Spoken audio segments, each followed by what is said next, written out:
If you remember, this time last year, we shared some of the tragedies and challenges that we had experienced over the previous 12 months. And we were exhorted to be strong and very courageous as we faced the challenges of the next 12 months. How appropriate that exhortation was to be. Because as we look back over the past year, we have witnessed the most extraordinary year of violence, lawlessness, human tragedy, and horrific natural disasters. We saw the dramatic eruption and rise of ISIS in Syria and Iraq, and its influence all over the world with evil and savage jihadist behavior. None of us will be able to forget that desperate video of those 21 Egyptian Christians being beheaded on the beach in Libya. Or some of the reports of violent massacres of God's people by these religious fanatics and extremists. We've seen riots in various parts of the world, the continuation of terrorism and suicide bombers, the threat of war in the Ukraine, and the irrational behavior in North Korea. And yet sometimes they seem so remote from most of us. But they must impact on our sense of urgency for the gospel when we think of that desperate crash of that German-winged aircraft sent into that fatal dive by that suicidal, depressed German pilot. And of the tragedy of the thousands of boat people lost trying to escape across the Mediterranean. The urgency almost becomes more personal too. When we think of the human tragedy of the Ebola virus, the thousands of deaths in West Africa, and then the recent tragedies of the massacre in the church in Charleston, on the beach in Tunisia, and at those military posts. Then add to this the horrific natural disasters we have witnessed with hurricanes of such vast dimensions, volcanic eruptions, massive landslides, or desperate and huge earthquakes, as we saw last May in Nepal with that fatal avalanche on Mount Everest. Could we ever have anticipated all these 1 year ago? So where does all this place the ministry of the Gideons International? In my opinion, brothers and sisters, as one of the most critical, crucial and urgent ministries today for sharing the gospel in all the world.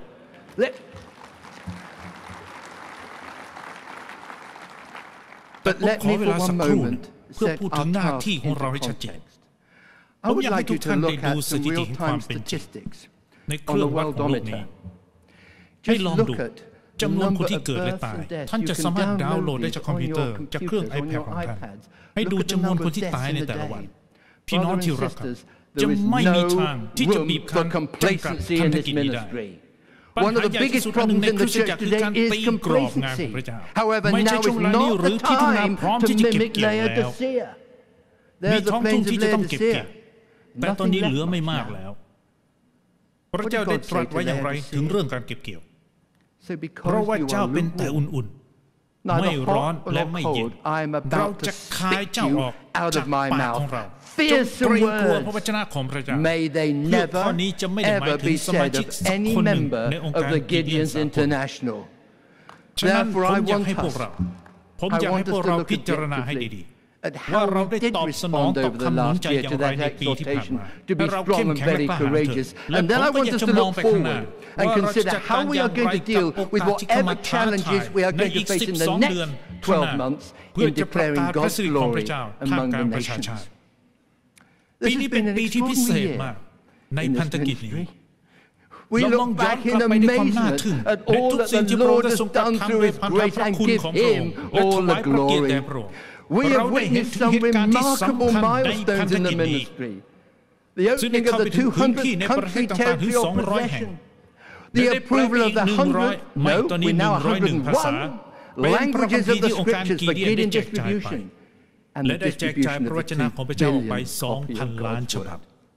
You know, this is truly an amazing and remarkable achievement, but it must act as a reminder that this is the Lord's doing, and it's marvelous in our eyes.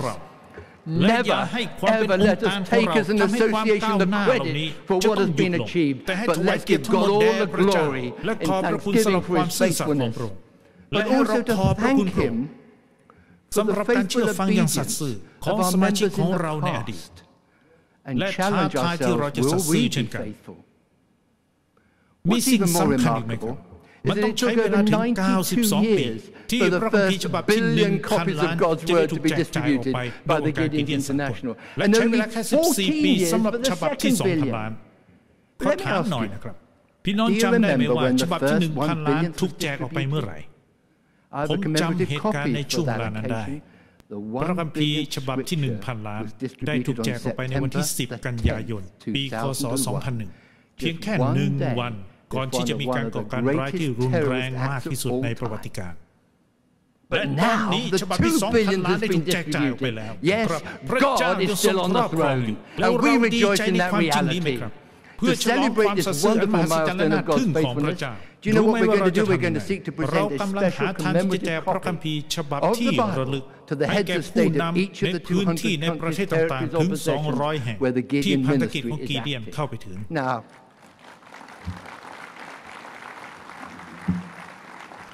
แน่นอนครับทุกสิ่งนี้ต้องอาศัยประสติปัญญาของพระเจ้าและประสบการณ์ทางการเมืองด้วยเพราะในบางแห่งในพื้นที่ของอิสลามอาจจะทำงานลำบากหน่อยแต่อย่างไรก็ตามเราต้องการอธิษฐานของพวกท่านเราต้องการอธิษฐานของพวกท่านอย่างน้อยพระคัมภีร์ฉบับนี้จะได้เป็นพยานให้แก่ผู้นำทางการเมืองทั่วทั้งโลกเพื่อถวายเกียรติแด่ข่าวประเสริฐเรื่องพระเยซูคริสต์เจ้าของเราWe've also seen God's gracious hand at work in other areas. This past fiscal year, we have seen our scripture distribution goal achieved, and this has meant that over 84.8 million copies of God's inspired, infallible, and inerrant word have gone out into this desperate world in the last 12 months. This is one of the highest numbers of scriptures ever distributed in a year through this association. To God be all the glory. However, we don't rejoice just over numbers of goals achieved.But we rejoice over the potential that 84.8 million copies of God's word will impact on the lives of people all over the world, recognizing God's promise that His word will not return to Him void or empty. It's going to accomplish that which He purposes and that for which He sent it. We've also seen nearly 3.7 million copies of the Lifebook distributed by young people here in the schools in the USA.where doors would otherwise be closed to the word of God. พี่น้องรู้ไหมครับผลกระทบของพันธกิจนี้มันเกินคาดจริงๆไม่เพียงแต่มีผลกระทบต่อคนหนุ่มสาวที่ได้รับหนังสือแห่งชีวิตและได้หันมาหาพระคริสต์แต่ยังมีผลกระทบต่อชีวิตของคนหนุ่มสาวที่แจกพระคัมภีร์ทำให้เขามีใจร้อนรนที่จะประกาศข่าวประเสริฐเพื่อเตรียมเขาที่จะไปเป็นมิชชันนารีให้แก่คริสตจักรและเป็นสมาชิกของกีเดียนขอบคุณพระเจ้าสำหรับโครงการนี้พี่น้องที่รักครับเราได้รับการท้าทายที่ยิ่งใหญ่ในตลอดปีที่ผ่านมาจำนวนสมาชิกในสหรัฐอเมริกาและทั่วโลกได้ลดลงอีกแล้วมันเป็นเรื่องด่วนที่เราจะต้องระลึกถึงความจริงในพระวจนะของพระเจ้าที่บอกว่าในวาระสุดท้ายนี้ที่บอกว่าข้าวที่ต้องเกี่ยวนั้นมีมากนักหนาแต่คนงานยังน้อยอยู่ฉะนั้นเราจะต้องอ้อนวอนต่อพระองค์ผู้ทรงเป็นเจ้าของนาให้ส่งคนงานมาเก็บเกี่ยวพืชผลของพระองค์เพราะทุ่งนาพร้อมที่จะเก็บเกี่ยวแล้วแล้วเราเองก็ต้องรู้ถึงความรับผิดชอบของเราในฐานะที่เป็นสมาชิกแต่มันจะเป็นความรับผิดชอบของเราแต่ละคนไม่เพียงแต่เราหาสมาชิกใหม่แต่ยังต้องรักษาเขาไว้และยังต้องอภิบาลดูแลสมาชิกที่เรามีอยู่ผมเชื่อว่าเราจะต้องคอยติดต่อสมาชิกที่ไม่ค่อยจะมีส่วนเท่าไหร่และอธิษฐานกับเขาเพื่อให้เขากลับมามีใจรักในงานรับใช้ที่จะประกาศข่าวประเสริฐเรื่องพระเยซูคริสต์ให้แก่คนที่เราเป็นพยานและแจกจ่ายพระคัมภีร์ให้แก่เขาดังนั้นในปีนี้ให้เราเน้นไปในการเยี่ยมเยียนและสร้างความสัมพันธ์หลักนี้จะใช้ได้กับสมาชิกของเราและสมาชิกของคริสตจักรด้วยในหลายปีมาแล้วพี่น้องคงจำได้เราได้เน้นไปที่การพรีเซนต์ในคริสตจักรแต่เมื่อเราได้เห็นผลที่ลดลงเราจึงได้เรียนรู้ว่าเราควรจะเน้นในเรื่องความสัมพันธ์กับคริสตจักรมากกว่าจำนวนครั้งที่เราพรีเซนต์ในคริสตจักรเราจะคาดหวังไม่ได้ว่าคริสตจักรจะเชิญทีมงานไปพรีเซนต์ในคริสตจักรของเรานอกจากคุณจะสร้างความสัมพันธ์ที่ดีกับศิษยาภิบาลเสียก่อน We are therefore going to be launching a new initiative based on church representation, which we believe will build our relationships with our eligible churches and will eventually bear fruit in the form of presentations as well as new members and friends of Gideon. Now, this church representation must be taken on as a personal responsibility of each one of us to take this forward. But what does it entail? The aim is to be that the ministry to be represented in some form in every eligible church in our camp area. ให้มั่นใจว่าตัวแทนได้ไปเยี่ยมทุกคริสตจักรในพื้นที่อย่างน้อยปีละครั้งเมื่อมีโอกาสก็จะทำการพรีเซนต์ทันทีเพื่อให้ศิษย์พิบาลได้มาร่วมอธิษฐานกับเราสม่ำเสมอและให้เขารู้ว่าเราอธิษฐานเพื่อเขาและก็ควรถูกเชิญให้มาร่วมค่ายอธิษฐานพิเศษประจำปีเพื่อนที่เรามีในคริสตจักรนั้นและกิจกรรมร่วมกับอนุชนและการพรีเซนต์งานของกิเดียนในแต่ละคริสตจักรและคอยติดต่อกันอยู่สม่ำเสมอและมันคงจะดีมากถ้าทุกคริสตจักรจะมีกิเดียนเป็นสมาชิกในคริสตจักรของเขาเอาล่ะนี่ไม่ใช่เป้าหมายที่ทำไม่ได้แต่มันต้องใช้พวกเราทุกคนที่อยู่ที่นี่และทั่วทั้งโลกที่จะถือว่านี่เป็นความรับผิดชอบส่วนตัวและเอาจริงเอาจังโดยไม่ได้คิดว่านั่นเป็นหน้าที่ของคนนั้นคนนี้ต่อไปพี่น้องรู้จักสมาชิกชื่อดังในแคมป์ของเราไหมครับไม่ผมคิดว่าพวกเราทุกคนเมื่อเรายึดเอาศักยภาพแห่งการเป็นตัวแทนไปเยี่ยมเยียนคริสตจักรและเอาจริงเอาจังมันก็จะเกิดผลเป็นพระพรอันยิ่งใหญ่ไม่ได้เป็นพระพรแค่ภารกิจการพรีเซนต์งานมีทีมที่ฐานมีทุนมีสมาชิกมีอันนั้นอันนี้แต่เป็นพระพรต่อคริสตจักรของเราด้วยและศิษยาภิบาลของเราก็จะได้เห็นนิมิตและได้เห็นพระพรแห่งการที่เราได้อธิษฐานเผื่อและได้เห็นพระเจ้าทรงทำการทั่วทั้งโลกผ่านผู้ที่ประกาศพระวจนะของพระเจ้าและแจกพระวจนะของพระองค์อย่างไรก็ตามมีช่วงเวลาที่เราได้เห็นพระพรของพระเจ้าในปีที่ผ่านมาแล้วเราก็ได้เห็นศัตรูพยายามอย่างมากหาทางที่จะทำลายอะไรก็ตามที่เป็นโอกาสที่จะประกาศข่าวประเสริฐแห่งความรอดไปทั่วโลกโดยผ่านทางองค์การนี้เราได้เห็นว่าศัตรูพยายามทำให้เราท้อใจท้อถอยก่อกวนทำให้แตกแยกนี่เป็นอาวุธที่ทรงอานุภาพในมือของศัตรูเราจะต้องเข้มแข็งและกล้าหาญอย่างมากและจะต้องสวมยุทธภัณฑ์ทั้งชุดของพระเจ้าเราต้องรู้ตัวว่าเราไม่มีฤทธิ์เดชอะไรที่จะป้องกันตัวเราเองหรือพันธกิจจากการถูกรุกรานอาวุธที่มีประสิทธิภาพอันหนึ่งที่ศัตรูใช้โจมตีคนของพระเจ้าคือความท้อใจแต่พี่น้องครับเราควรมีกำลังใจแล้วรู้ว่าศัตรูพยายามที่จะโจมตีเฉพาะสิ่งที่ทำให้ข่าวประเสริฐเกิดผลและเมื่อพระเจ้าได้ทรงทำให้เราเกิดผลเราต้องเตรียมรับการโจมตีนั้นการโจมตีนั้นมาในหลายรูปแบบในหลายประเทศในพันธกิจของเราพี่น้องหลายคนเคยมีประสบการณ์ส่วนตัวแห่งการถูกโจมตีผมรู้ครับแต่จงอดทนพวกเราอยู่ฝ่ายที่มีชัยชนะ We serve a God who is still on the throne. In fact, He always has been and always will be. So as we look back, let's thank God for a year of blessing. Let's rejoice in His faithfulness in enabling us to achieve such amazing milestones. It's indeed a cause for celebration. And as we thank Him for His many blessings, I want to take this opportunity to also thank you. ความสัตย์ซื่อในการอธิษฐานของพี่น้องในการรับใช้พระเจ้าจอมกษัตริย์หลายคนที่มาที่นี่เป็นครั้งแรกขอขอบคุณครับหลายคนที่สนับสนุนเราในฐานะผู้เวนเดอร์เราขอขอบคุณสำหรับการสนับสนุนอย่างมาก There are many who actively and financially support this ministry as torchbearers. We do so appreciate your gracious and generous support. And once again, I would say thank you to you, as we did the other evening. Maybe there are some here who like to know more about becoming a torchbearer. Well, do please look on the connection or go to the table that's near registration or talk to anyone at headquarters. การสนับสนุนมีค่ามากแต่ผมขอหนุนใจสมาชิกทุกคนในที่นี้ให้มีใจกล้าไม่เพียงแต่สมาชิกใหม่เท่านั้นนะครับให้หนุนใจใครก็ตามที่สามารถเข้าร่วมไม่ว่าด้วยเหตุผลอะไรก็ตามเพื่อจะได้เป็นเพื่อนกิเดียนกันโปรแกรมนี้ได้พูดในสัมมนานี้ในปีที่ผ่านมาซึ่งเคยเกิดผลอย่างมากในองค์การระดับชาติหลายๆองค์การเป็นเวลาหลายๆปีศักยภาพของโปรแกรมนี้ยิ่งใหญ่มากแล้วในปีแรกเราก็ได้ยินว่าในสหรัฐอเมริกาเราได้เห็น 1,912 คนได้มาร่วมการอธิษฐานและ848 คนได้ร่วมสนับสนุนการเงินจำนวนจำเป็นต้องเพิ่มขึ้นและควรขยายออกไปทั่วทั้งสหรัฐอเมริกาและทั่วทั้งโลกด้วย ผมรู้สึกตื่นเต้นถึงศักยภาพที่มีหลายคนมาร่วมการอธิษฐานเพื่อภารกิจนี้และมีมากมายที่ได้มีส่วนสนับสนุนในเรื่องการเงินให้แก่การแจกจ่ายพระวจนะของพระเจ้าและเรื่องนี้เป็นลำดับแรกของปีที่มาถึงคือการหาสมาชิกเพิ่ม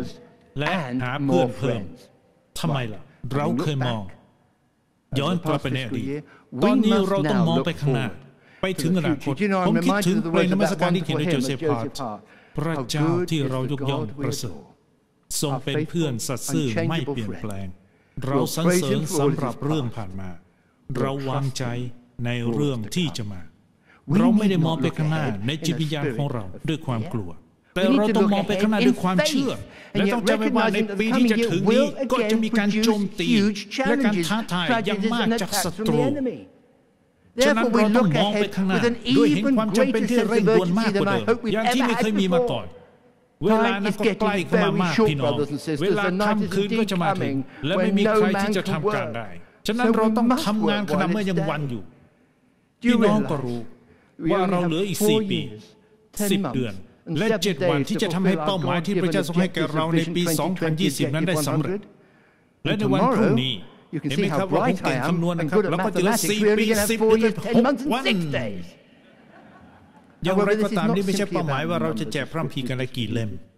แต่ได้พูดถึงนิมิตที่จะเกิดผลมากยิ่งขึ้นและสามารถช่วยคนที่หลงหาให้กลับมาหาพระเยซูคริสต์เจ้าได้จำไว้นะครับถ้าพระเจ้าตรัสว่าต้องเป็นปี 2021นิมิตของเราก็มีคนอยู่ที่ปี 2020 เราต้องเปลี่ยนชื่อนิมิตใหม่เป็นปี 2020 และปีต่อไปอย่างไรก็ตามเรามีเป้าหมายที่เราจะมุ่งไปแล้วเราแต่ละคนมีความรับผิดชอบอันยิ่งใหญ่ต่อพระเจ้าที่จะทำให้เป้าหมายสำเร็จเพื่อถวายเกียรติแด่พระเจ้านิมิตในปี 2020 ไม่ใช่แค่เรื่องแจกพระคัมภีร์ให้ได้120 ล้านเล่มในแต่ละปีเมื่อถึงปี 2020 แต่หมายถึงทำทุกอย่างและทำอย่างสุดความสามารถเต็ม 100% และอุทิศตัวที่จะสามารถทำได้อย่างเป็นประสิทธิภาพและสมาชิกกิจในออสเตรเลียทั้ง 100% มีส่วนร่วมในกิจกรรมรวมถึงการตั้งใจที่จะพัฒนาความสัมพันธ์อันแนบแน่นกับคริสตจักรในพื้นที่ของเราผมเชื่อว่าถ้าเรามีมุมมองที่ถูกต้องในพันธกิจนี้เราก็จะไม่เป็นวิตกกังวลในการแจกพระคัมภีร์120 ล้านเล่มในแต่ละปีมันก็จะเกิดขึ้นโดยอัตโนมัติขอยกตัวอย่างนะครับว่าหมายความว่าอย่างไรถ้ากีเดียนและออกซารีทุกคนเอาจริงเอาจังที่จะให้แต่ละคนเป็นพยานหรือแจกพระคัมภีร์ให้1 คนใน1 สัปดาห์ก็จะไม่ยากเกินไปที่จะไปถึงเป้าแม้กระทั่งในปีหน้าเราก็สามารถแจกพระคัมภีร์ได้120 ล้านเล่มและแทบจะไม่ต้องเพิ่มทุนในการแจกหรือประกาศให้ทราบเมื่อมีการแจกในที่ใหม่ๆผมเชื่อว่าเราสามารถที่จะทำได้ด้วยความสามารถของเรากับการช่วยเหลือของพระเจ้าและการส่งให้ถึงเป้าหมายที่แจกพระคัมภีร์ได้120 ล้านเล่มในแต่ละปีในปี 2020 เพียงแต่เราอธิษฐานอุทิศตัวเราเป็นการส่วนตัวให้มีชีวิตแห่งการอธิษฐานและเป็นพยานส่วนตัวด้วยเหตุผลนี้เราจึงออกโปรแกรมใหม่โดยจะเน้นในเรื่องการอธิษฐานและเป็นพยานส่วนตัวเจ้าหน้าที่ของเราได้ให้พี่น้องดูพรีเซนต์ในตอนบ่ายวันพฤหัสและผมอยากจะให้พี่น้องได้เข้าร่วมโปรแกรมนี้จริงๆพี่น้องครับนี่เป็นภารกิจฝ่ายวิญญาณและเราก็เกี่ยวข้องกับสงครามฝ่ายวิญญาณและเราจะต้องต่อสู้กับโลกนี้โดยอาศัยยุทธภัณฑ์ฝ่ายวิญญาณและไม่มีอาวุธไหนที่จะมีอานุภาพเท่ากับการอธิษฐานนอกจากนั้นเราต้องจำไว้ว่าความเชื่อที่ไร้การประพฤติก็ตายด้วยเหตุนี้เราจึงจะสัมมนาสำหรับผู้นำนิมิตปี 2020 ทั่วสหรัฐอเมริกาและผู้ร่วมงานทั้งประเทศถ้าพระเจ้าทรงพอพระทัยเราก็จะจัดสัมมนาต่อไปอีก6 เดือนข้างหน้าเพื่อจะเป็นการช่วยผู้ร่วมงานในระดับรัฐและระดับประเทศเพื่อที่จะพัฒนากลยุทธ์สำหรับทีมงานของเขาให้น่าเชื่อถือให้เกิดผลและเป็นเรื่องฝ่ายวิญญาณและเพื่อเราจะไปถึงเป้าหมายของนิมิตปี 2020 เพื่อให้คนหลงหายมาหาพระเยซูกลยุทธ์เหล่านี้จะต้องถูกถ่ายทอดลงไปยังแคมป์ต่างๆเพื่อสมาชิกเดิมจะได้รู้ว่าจะมีส่วนในนิมิตนั้นอย่างไรและถ้าเราแต่ละคนยอมที่จะเชื่อฟังและทำตามในสิ่งที่พระเจ้าได้ทรงท้าทายให้นำข่าวประเสริฐไปสู่ทั่วทั้งโลกและกลยุทธ์นี้จะต้องเป็นเรื่องฝ่ายวิญญาณเราเน้นในเรื่องนี้รวมถึงแผนการและการเอาไปใช้วิธีการที่ชัดเจนการสร้างความสัมพันธ์วันที่เป้าหมายจะสำเร็จขอบข่ายความรับผิดชอบ พื่องานรับใช้นี้จะได้สำเร็จจริงๆตามหน้าที่ของมันในการประกาศข่าวประเสริฐให้แก่โลกที่หิวกระหายที่อยากจะฟังอย่างมากและกลยุทธ์นี้ได้ถูกพัฒนาอันเป็นผลจากการอธิษฐานและการวิเคราะห์ในแต่ละวันทั่วทั้งประเทศโดยมองไปที่กำลังความอ่อนแอโอกาสการคุกคามเราต้องอธิษฐานขอให้พระเจ้าเสริมกำลังและใช้กำลังที่เราได้รับจากพระเจ้าให้ประกาศเป็นพยานอย่างมืออาชีพเราจะต้องหาทางใช้ทุกโอกาสและอธิษฐานขอการทรงนำจากพระเจ้าในการจัดการกับการถูกคุกคามสิ่งนี้จะทำให้ภารกิจไปได้อย่างรวดเร็วจากรัฐสู่รัฐจากชนชาติหนึ่งไปยังชนชาติหนึ่งเราจะต้องมีความกล้าต่อพระเจ้าที่จะพูดถึงเรื่องสำคัญอย่างง่ายๆในรูปแบบที่เขารับได้มีความยืดหยุ่นในการจัดการเราต้องหาทุกทางที่จะช่วยทุกคนให้ได้รับความรอดแต่ต้องไม่มีการเปลี่ยนแปลงความจริงในพระคัมภีร์หรือการทรงเรียกของเรานี่ไม่ใช่เป็นเรื่องตำราทางวิชาการนะครับพี่น้องนี่ไม่ใช่เป็นการพูดในเรื่องการบริหารจัดการสิ่งที่เราเชื่อนี้เป็นการตอบสนองต่อการท้าทายที่จะให้ข่าวประเสริฐไปยังทั่วโลกนิมิตปี 2020 ไม่ใช่แค่นิมิตหรูๆเชื่อเถอะครับมีความรับผิดชอบยิ่งใหญ่ในนั้นเพราะคนที่ได้รับมาจะต้องเรียกเอาจากคนนั้นมากดังนั้นเราทุกคนจะต้องรับผิดชอบต่อพระเจ้าผู้ทรงฤทธิ์ต่อสิทธิพิเศษแต่ก็มีความรับผิดชอบด้วยที่พระองค์ได้ทรงประทานให้กับเราในภารกิจนี้จะมีอะไรออกมาบ้างจากกิจกรรมเหล่านี้จะเป็นแค่คำพูดหรือว่าจะมีผลนิรันดร์ที่ถวายเกียรติแด่พระเจ้าและความรอดนิรันดร์ให้แก่ชายหญิงคนหนุ่มสาวอีกหลายคนเป็นล้านรู้ไหมมันขึ้นอยู่กับเราตอนนี้ผมอยากจะพูดถึงการพัฒนาที่น่าตื่นเต้นเป็นอย่างมากปกติผมจะตื่นเต้นอยู่ตลอดแต่ครั้งนี้ตื่นเต้นมากเราอยู่ในโลกที่มีเทคโนโลยีขั้นสูงสุดและคนในยุคใหม่นี้ก็ยิ่งพึ่งพาเทคโนโลยีเหล่านี้เป็นอย่างมากกว่าหนังสือตำราในสมัยก่อนในอเมริกาเอง 70% ของผู้คนไม่อ่านหนังสือแล้วนะครับและ 11% ก็พูดภาษาอื่นที่ไม่ใช่ภาษาอังกฤษในบ้านของเขาเอาล่ะพี่น้องจะคิดอย่างไรถ้าผมบอกว่ามันจะดีไหมถ้าเราจะมีแอปและก็มีข้อความพิกีเดียนในนั้นมีตัวช่วยในเรื่องแผนการและความรอด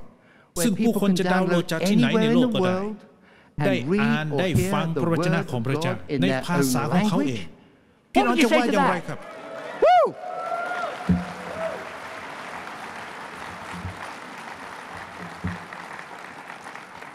ตอนนี้พี่น้องคงรู้แล้วว่าทำไมผมถึงตื่นเต้นเพราะว่าผมพึ่งพระคัมภีร์ที่บอกว่าความเชื่อเกิดขึ้นได้เพราะการได้ยินแอปพระคัมภีร์กีเดียนกำลังพัฒนา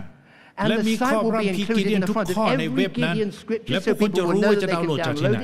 เดินไปที่ App Store แล้วก็พิมพ์คำว่า Gideon Bible App แล้วก็ดาวน์โหลดแล้วเขาสามารถอ่านพระวจนะของพระเจ้าในภาษาของเขาได้และก็ได้ฟังในภาษาของเขาเองบางทีกีเดียนเล่มเดียวกันก็จะสามารถดาวน์โหลดในอุปกรณ์ดิจิตอลได้เพื่อใช้เป็นการส่วนตัวหรือเป็นพยานส่วนตัวก็ได้และนี่ก็จะเป็นอุปกรณ์พิเศษที่ใช้ในการประกาศข่าวประเสริฐในระบบก็จะมีการแจ้งว่ามีการดาวน์โหลดกี่ครั้งในภาษาอะไรบ้างแต่อยากจะบอกว่ารูปแบบนี้จะไม่มีทางที่จะทำให้การแจกพระวจนะจากมือไปถึงมือลดน้อยลงไปเพียงแต่เป็นตัวช่วยเสริมในการแจกพระคัมภีร์และทำให้คนรุ่นใหม่เข้าถึงพระวจนะของพระเจ้าด้วยสื่อทางอิเล็กทรอนิกส์ได้และคนที่อ่านหนังสือไม่ได้ก็จะได้ฟังในภาษาของเขาเองและเมื่อเราเข้าใจในเรื่องนี้ผมเองรู้สึกตื่นเต้นในเรื่องนี้เป็นอย่างมากผมอยากจะสรรเสริญพระเจ้า